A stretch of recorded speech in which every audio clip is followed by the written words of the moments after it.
En 'n lekker hartlike goeiemôre vir jou. Geloftedag. Iets wat vir ons as Afrikaners baie naby aan die hart lê. En ek het baie keer al gehoor in die verlede mense sê vir my, maar ek het nie die gelofte gemaak nie. Dit het niks met my uit te wy nie.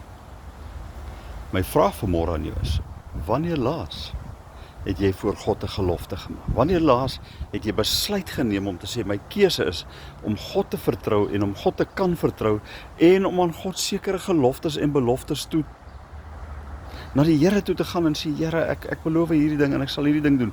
Dit is vir my verstommend, al het jy en ek nie die gelofte gemaak nie, dat ons die voorreg het om ons vaders en ons voorvaders se geloof, nie sy temperament nie sy karakter nie sy maniertjies en sy geitjies nie, om sy geloof te eer en te sê, God is die God op wie ek kan vertrou. Ek wil jou vanmôre vra, kom ek en jy gaan maak ons eie gelofte aan die Here om te sê, Here, ek sal U loof, ek sal U eer, ek sal U prys, ek sal U dien tot in lente van dae in Jesus se kosbare naam.